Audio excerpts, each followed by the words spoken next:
There must be in every center of humanity one human being upon a larger plan, one who does not give her best, but gives her all. When it comes to intelligence and IQ, men are at the very top and men are also at the very bottom, and women are in the middle. Women treat everything relationally, whereas men treat everything competitively. What man doesn't want to be with an intelligent woman? Are there societies that actually have and continue to treat women like second-class citizens?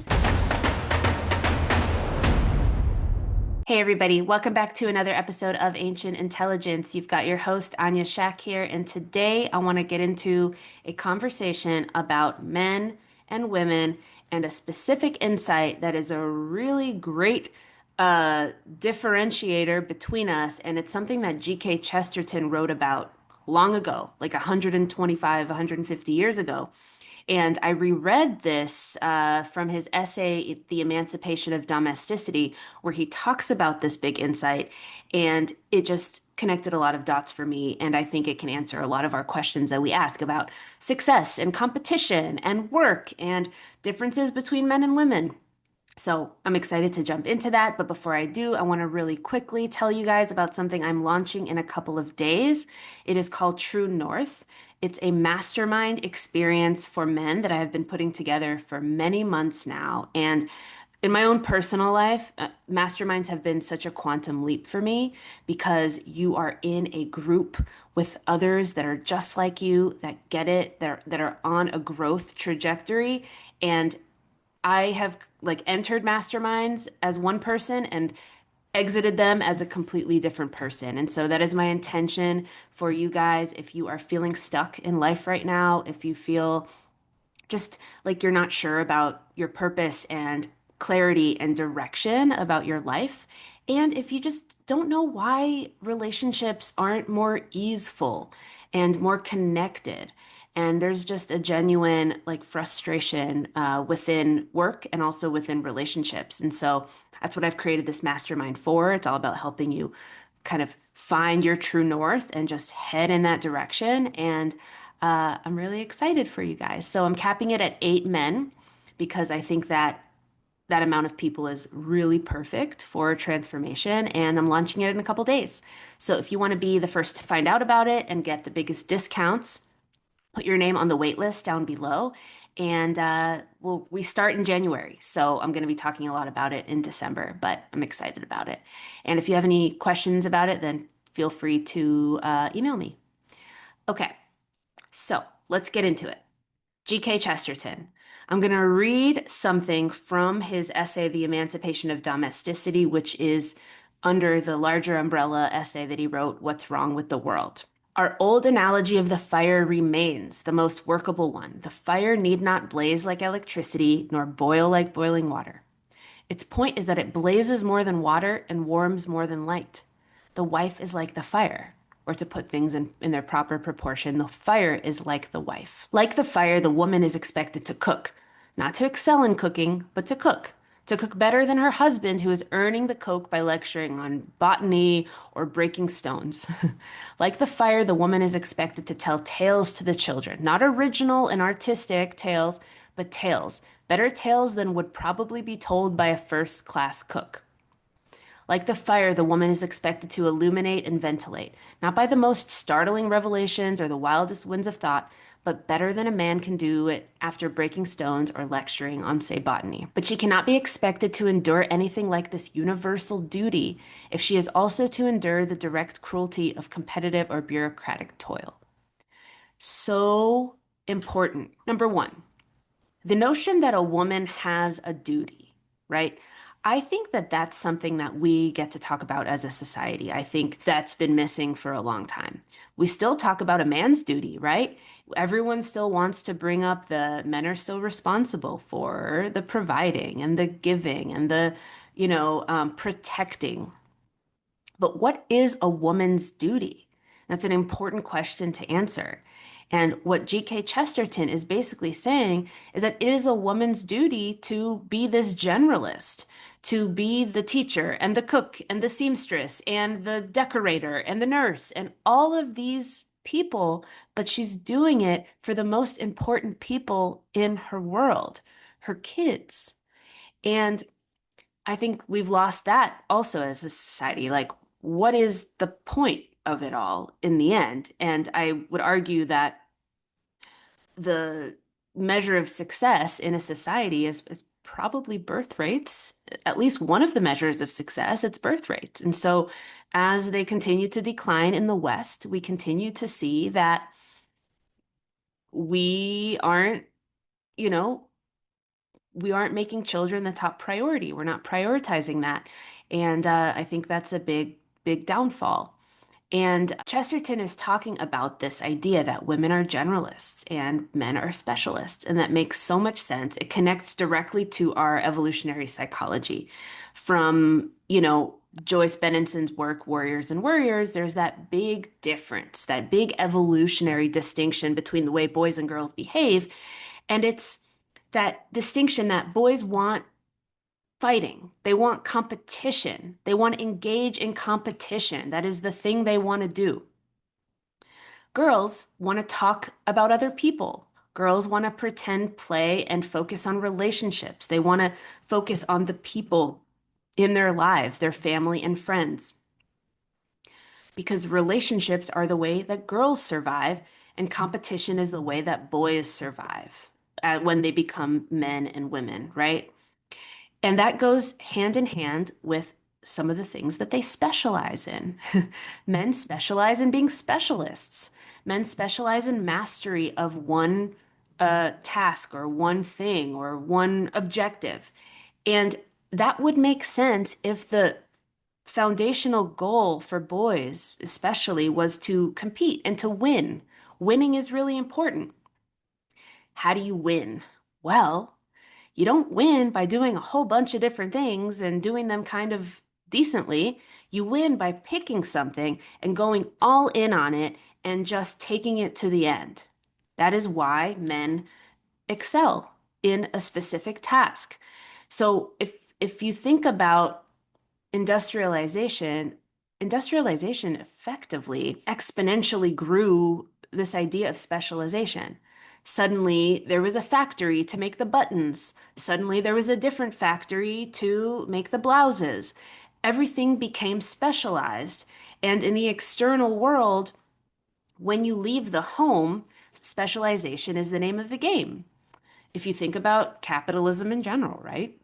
Free market economy, a competitive economy, business-minded entrepreneurial environment, it's all about competition, supply demand. I'm going to create this product so that I can make a better product and compete with you, and then I'll get more people to buy my product. I mean, we know this stuff, right? Whereas, and men excel in that because of all the things I just mentioned. Their innate, like, inner desire to compete. Women are so focused on relationships and so good at relationships. And I imagine if you think about also the gatherer mindset, right? This idea of doing multiple things at one time, being able to effectively move from this to that, being able to just have that diffuse focus and focus on different things at one time. I think women excel at that. And so Chesterton's basically saying, like, we placed a duty on men and women to just use their innate gifts to provide what we need in our world, right? And that's starting with the family. And so it's just really interesting the way he talks about it. And so when people talk about, oh, well, the patriarchy and oppressed women and, women have been treated like second-class citizens and they haven't been able to do anything. It's just so funny. Sometimes you'll still hear that. And the question is always like, what is it at this point in the West that men can do and women cannot do? There is nothing. There is nothing. It is the exact opposite of that.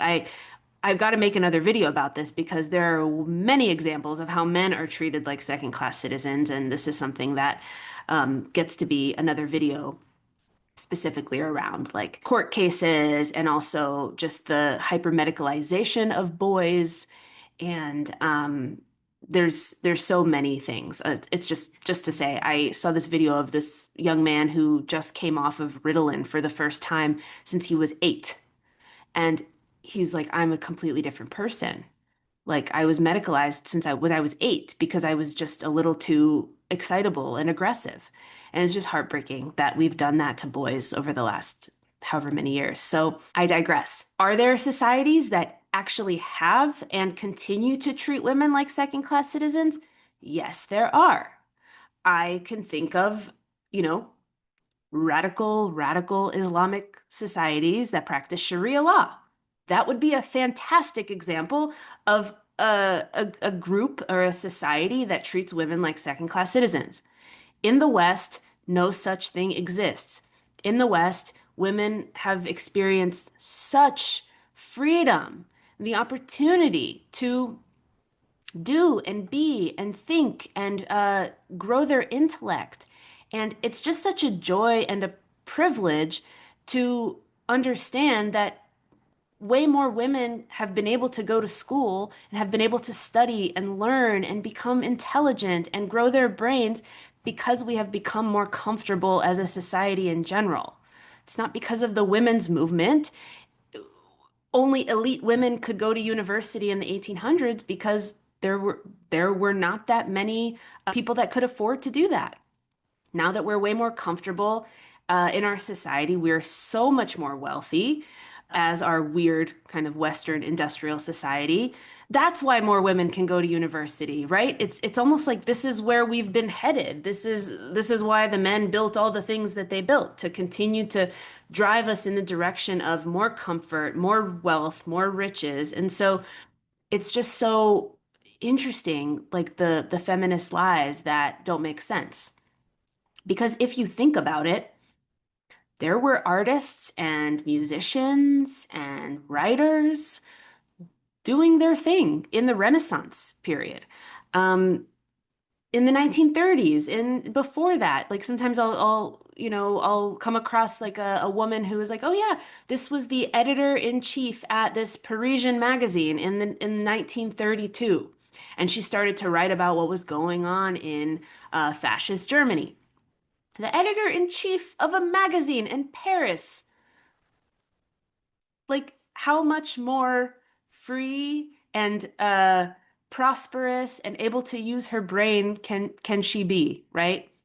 And so I just think that there weren't as many women excelling and succeeding and taking things to the very end, right? Becoming the best of the best, the greatest of all time in whatever passion point that they loved and whatever thing that they are really good at, because dun dun dun, women are generalists.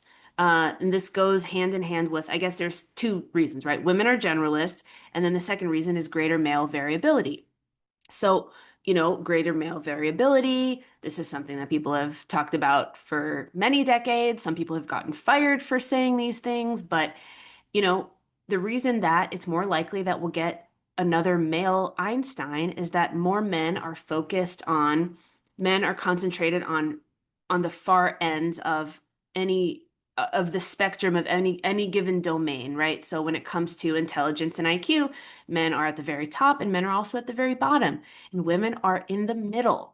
And this just goes hand in hand with the notion that women are generalists. And I think G.K. Chesterton is talking about how, he has this great quote in that essay: there must be in every center of humanity one human being upon a larger plan, one who does not give her best, but gives her all. That's a great line. And there's an insight in that line that can help us understand why the mental load conversation, like will never land, doesn't land, is completely misunderstood. Women treat everything relationally, I think, whereas men treat everything competitively based on those original biological distinctions that we have. So the whole mental load conversation that constantly comes up these days in domestic disputes and everything is, oh, I do the PTA meetings, I bake the cookies, I do all of the outfits, I do the Halloween costumes, I do the birthday parties, I do the social planning, I do all of that stuff. You, as the man, need to pick up 50% of all of that. and it never lands for men. It doesn't make any sense for men because all of that is relational. It's not about anything besides trying to be closer and more connected with your kids, creating more beautiful moments, creating more richness in those relationships, whether it's with the teachers or with the other PTA moms and dads, all of that stuff. So it's just innate that women are constantly wanting to make this year's birthday cake better than last year's birthday cake, right? There's something going on here, and it's based on that evolutionary drive towards relationship. And whereas men are like, this is irrelevant. We don't need to do this. This is not something that I'm interested in doing. It's not necessary, right? It's not necessary because it doesn't, it's not something that I need to be doing. Well, I can focus on doing something that can actually help further my goal so that I achieve the bottom line based on the thing that I'm working towards, the thing that I want to specialize in. Perfect example. I am having a great time with a good friend of mine who is married. So it's a couple friend of mine. And me and the wife, we get along super well. And the husband was there for a second as well. And we were talking about how, we wanted to do like a paint night, or we wanted to come, do a paint night, and we wanted to collage, and we just wanted to do that. And then we wanted to do a couple of other different things. And then she got served an ad about like having a female sewing club, right? And I was just like, oh, that stuff sounds like so much fun. I would love to be a part of all of that stuff. Whereas the man, he heard all of that and he was like, I'd just rather go work on my podcast. He has a podcast as well. And it was a really great analog for me and him because it was like, we both have a podcast. I love my podcast. I love doing the research that I do. And it is not the only thing that I am focused on, right? There are other things that mean a lot to me and that I want to participate in. Whereas for him, it was like, I don't want to participate in all these hobbies and general things. I don't want to do that. I'm going to focus on the things that are really important that I'm like trying to master. And I just think that's interesting. I just thought it was a really great example. And, I think women do not admit the generalization that they have inside of their psyches and inside of their bodies and the urge that they have to participate in different things. I think industrialization, definitely, Mary Harrington talks about this in Feminism Against Progress.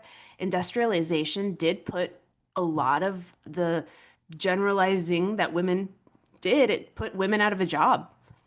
So much that women did in the home became industry. It went out into the external sphere, and then men took on those roles and mastered them, right? They specialized.